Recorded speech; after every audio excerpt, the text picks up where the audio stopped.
పవన్ కళ్యాణ్ గారు ఇక్కడికి వచ్చి రాగానే పనులు అన్నది ఇంకా సమస్య అన్నది పట్టుకుని వెళ్ళాలి కానీ అవ్వకపోవడం అన్నది లేదు. అన్నీ ఇమ్మీడియట్గా పరిష్కారం అవుతుందండి. ఇప్పుడు డ్రైనేజీ మా ఊళ్ళో డ్రైనేజీ వ్యవస్థ ఉంది, 8 సంవత్సరాలు అవుతుంది, ఇప్పటికి తీయలేదు. ఇవాళ మనం అలా చెప్తే అంటే ఒక మనిషికి ఒక పవన్ కళ్యాణ్ లాగా అయిపోతుంది అన్నమాట పని. ఒక మనిషి పిఠాపురం నియోజకవర్గం ఒక సమస్య పట్టుకెళ్ళాడంటే ఇమ్మీడియట్గా పరిష్కారం అవుతుంది. దానికి మూల కారణం పవన్ కళ్యాణ్ గారు.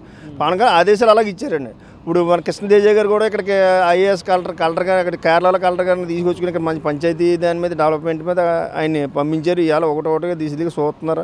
రోడ్లు ఏమైనా డైనామో అన్నీ అయిపోతాయి. 5 సంవత్సరాల్లో ఇప్పుడు ఏం చేశారు వాళ్ళు వైఎస్ఆర్లు అందరూ ఇప్పుడు ఎక్కడ పడుకున్నారో తెలియదు. ఇప్పుడు ఈ నెలలోనే రోడ్లు అవ్వలేదంటే నెల ఎక్కడైపోతాయండి రోడ్లు అయిపోవడానికి? నెల అయిపోతే 5 సంవత్సరాలు ఏం చేశారు? ఎక్కడ రోడ్డు పోయలేదు, ఏం పోయలేదు. ఇప్పుడు వచ్చింది మా చిత్రాడు ఉంది. మా చిత్రాడు మొత్తం సిస్టమిక్గా మొత్తం డ్రైన్లు చేయడమే కాదు, వాటర్ సిస్టమే కాదు, మొత్తం అన్నీ జరుగుతున్నాయండి. నెల అయింది, ఇంకో నెల 2 నెలలు అయితే ఒక 6 నెలల్లో మొత్తం పరిష్కారం అవుతాయండి.